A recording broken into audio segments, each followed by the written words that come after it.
Hi friends అందరికీ. ఈరోజు నేను బంగాళదుంప వంకాయ కాంబినేషన్తో అద్దిరిపోయే ఒక మసాలా కర్రీని అయితే ఇప్పుడు మీకు చేసి చూపించబోతున్నాను. దానికోసం మనం ఇలా ఉల్లిపాయని, టొమాటోస్ని, పచ్చిమిర్చిని, బంగాళదుంపని, తర్వాత వంకాయల్ని ఇలా ముక్కలుగా అయితే కట్ చేసి పెట్టుకున్నాను.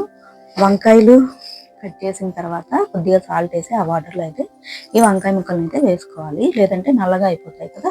సరే, ఇవన్నీ కట్ చేసి మనం పక్కన పెట్టేసుకుని తర్వాత స్టవ్ ఆన్ చేసేసి బాండి ఒకటి పెట్టేసి స్టవ్ మీద అందులో కొద్దిగా ఆయిల్ని అయితే వేసుకోవాలి. ఆయిల్ హీట్ అయిన తర్వాత చిటపెట్టలాడే తాలింపు గింజలను అయితే వేసేసాను. తాలింపు గింజలు చిటపెట్టలాడిన తర్వాత జీలకర్ర కూడా కొంచెం వేసేసాను. ఇవి రెండు వేగిన తర్వాత పచ్చిమిర్చిని కూడా వేసేసాను. పచ్చిమిర్చిని కూడా వేగిన తర్వాత ఉల్లిపాయ ముక్కలు ఉన్నాయి కదా, అవి కూడా వేసేసాను ఆయిల్లో. వీటన్నింటిని మంచిగా తిప్పేసుకోవాలి. ఉల్లిపాయ ముక్కలు కూడా మంచిగా వేగిపోయిన తర్వాత గోల్డెన్ కలర్లోకి వచ్చిన తర్వాత కట్ చేసి పెట్టుకున్న టొమాటో ముక్కలు ఉన్నాయి కదా, అవి కూడా మనం వేసేసేద్దాము. వేసేసిన తర్వాత వీటిని మంచిగా కలిపేసుకుందాము. టొమాటోస్ ఉడకడానికి అంటే మగ్గడానికి కొద్దిగా టైం పడుతుంది, ఒక 5 minutes టైం పడుతుంది.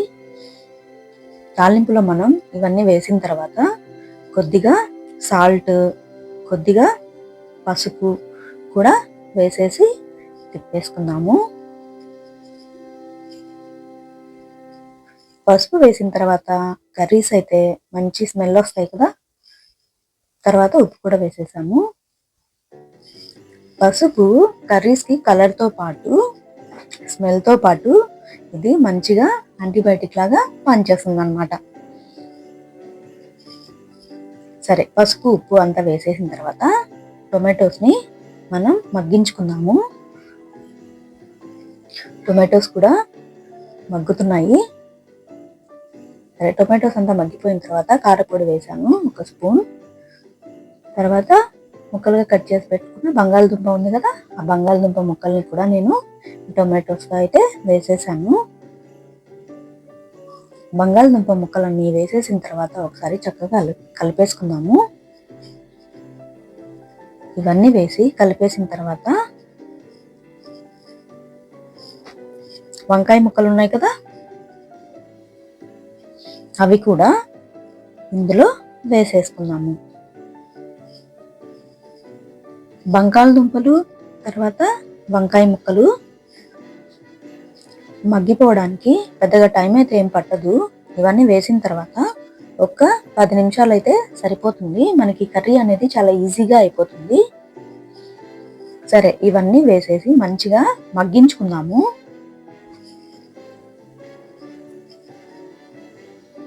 ఇవి మగ్గించుకోవడానికి మనం ఒక 5 minutes టైం పడుతుంది కదా. సరే, ఇవన్నీ వేసిన తర్వాత కొద్దిగా వాటర్ అయితే వేసేసాను. గ్రేవీ ఎక్కువ కావాలనుకున్న వాళ్ళు కొద్దిగా వాటర్ ఎక్కువ యాడ్ చేసుకోండి, తక్కువ కావాలనుకున్న వాళ్ళు తక్కువ వాటర్ యాడ్ చేసుకోండి. ఈ కర్రీ అయితే చపాతీలోకి చాలా బాగుంటుంది. సరే, ఇవన్నీ వేసేసిన తర్వాత మనం మగ్గించుకోవడానికి మూత పెట్టేసుకున్నాము.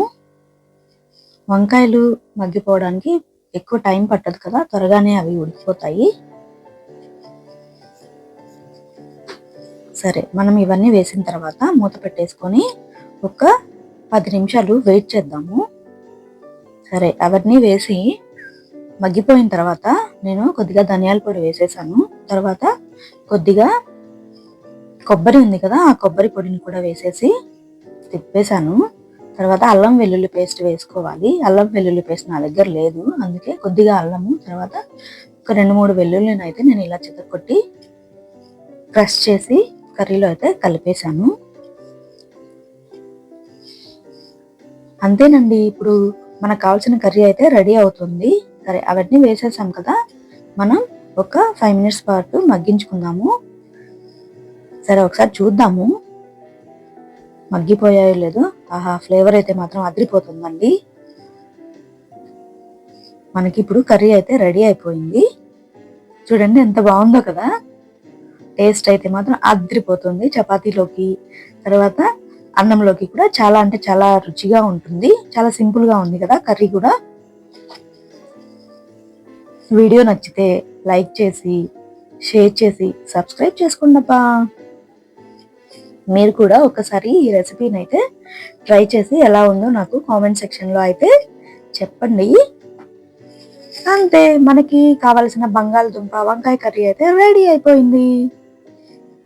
యమ్మీ yummy tasty tasty masala curry super అంటే సూపర్ గా ఉంటుంది. చాలా సింపుల్ గా ఉంటుంది. మీరు కూడా ఒక్కసారి ట్రై చేయండి. Thank you friends. Bye bye.